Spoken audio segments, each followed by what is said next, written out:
नमस्कार विद्यार्थियों, Goga ji Hindi point classes Veenu Mishra के यूट्यूब चैनल में आप सभी का हार्दिक अभिनंदन है, स्वागत है। तो प्यारे विद्यार्थियों, आज हम फिर आपके सामने उपस्थित हुए हैं और टॉपिक अपना वही है अलंकार। अलंकार की जो आगे के जो भेद हैं उसी को हम ले रहे हैं। तो पिछला जो वीडियो हमने अपलोड किया था उत्प्रेक्ष अलंकार, उस उत्प्रेक्ष अलंकार का 8-10 दिन पहले हमने एक पहला भेद डाला था और वो देखा भी होगा आपने बखूबी। आज हम उत्प्रेक्ष अलंकार का जो दूसरा भेद है वो कर रहे हैं। तो कौन सा है? उत्प्रेक्ष अलंकार।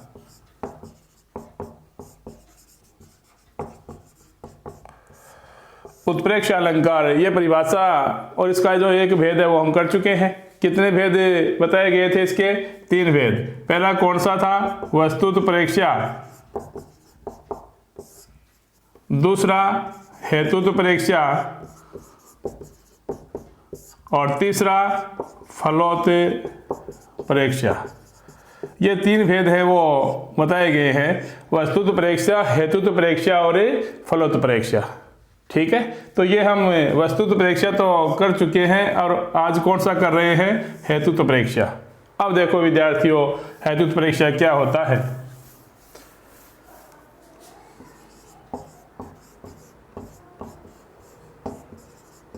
हेतुत्प्रेक्षा अलंकार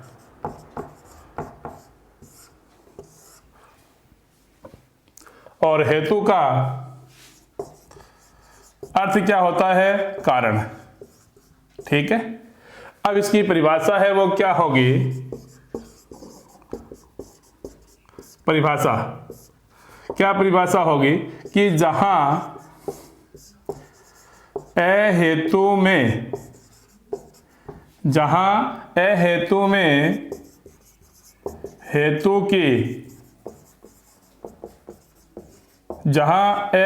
में हेतु की संभावना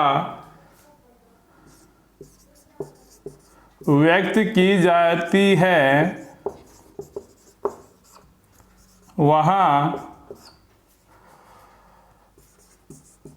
हेतुत्प्रेक्षा अलंकार होता है। ठीक है, क्या होता है देखो कि जहां अहेतु होगा तो अहेतु में हेतु की संभावना व्यक्त की जाएगी, तो वहां पे कौन सा अलंकार होगा? हेतुत्प्रेक्षा। और हेतु का जो अर्थ है वो क्या होता है? कारण। हेतु का अर्थ क्या है? कारण है। अब इसकी दूसरी परिभाषा और क्या हो जाएगी? परिभाषा मानो या विशेषता मानो, क्या हो जाएगी? कारण न होते हुए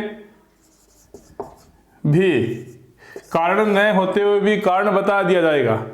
कारण नहीं होगा फिर भी कारण है वो बता दिया जाएगा, प्रकट कर दिया जाएगा। वहां पे कौन सा होगा? हेतुत्प्रेक्षा अलंकार। अब इसके उदाहरण हैं वो कर रहे हैं हम और समझने की कोशिश कर रहे हैं।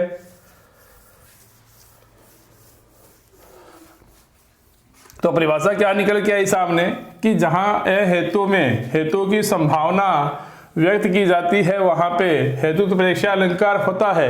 और हेतु का अर्थ क्या होता है विद्यार्थियों? कारण। ठीक है, अब उदाहरण कर रहे हैं।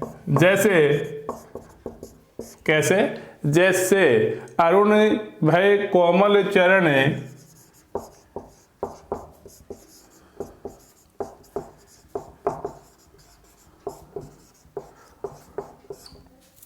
क्या है? अरुण भय कोमल चरण भुवि चलिबे ते मानो।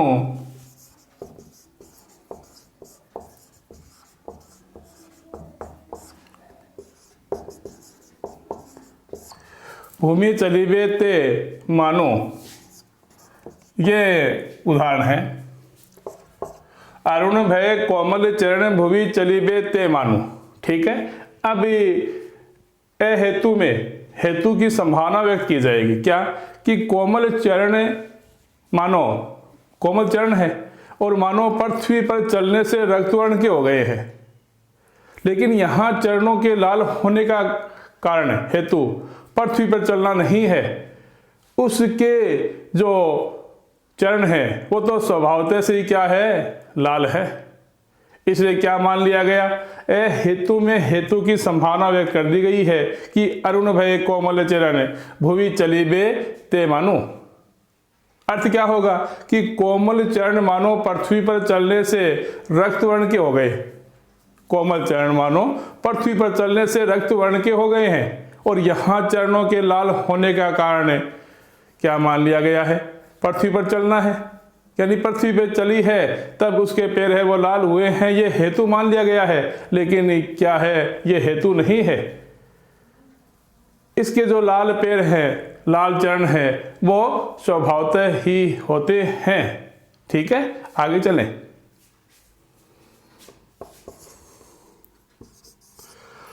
दूसरा उदाहरण क्या है कि मुख शम नहीं,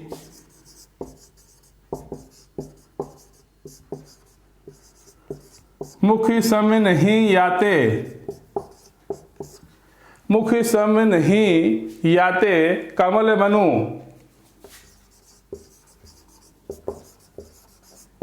क्या है विद्यार्थियों, उदाहरण हमें याद करने पड़ेंगे। पहला क्या है कि अरुण भय कोमल चरण भुवि चलीबे ते मानो, और दूसरा क्या आएगा, मुख सम नहीं याते कमल मनु जल रयो छिपाई।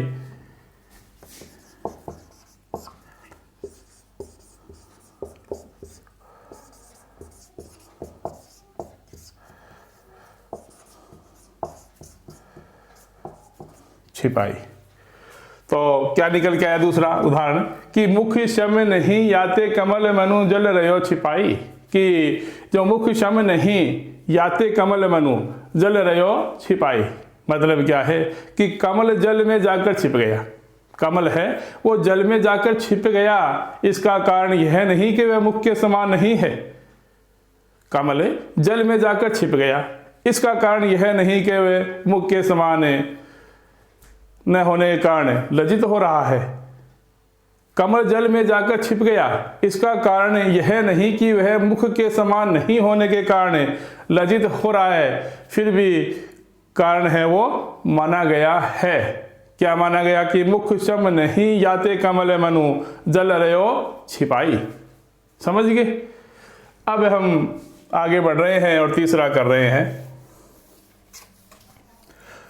एक कारण को कारण मान लिया जाएगा, हेतु यानी कारण। ए हेतु में हेतु की संभावना व्यक्त की जा रही है। तीसरा देखो क्या होगा, तीसरा देख विकलता मेरी विधु भी पीला पड़ा सकी, देखी विकलता मेरी, देख विकलता मेरी विधु भी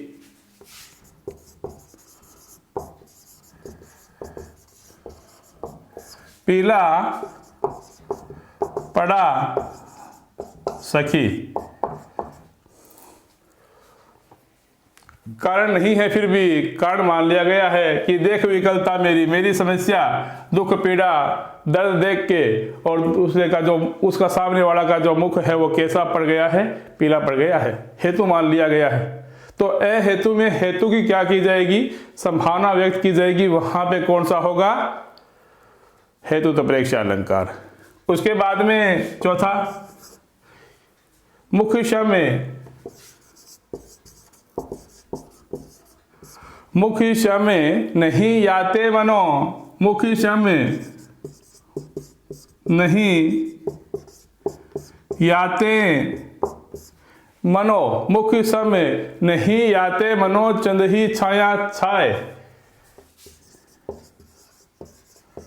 चंद ही छाया छाए। ठीक है। अब जो चंद्रमा है वो मुख के समान नहीं है। ठीक है।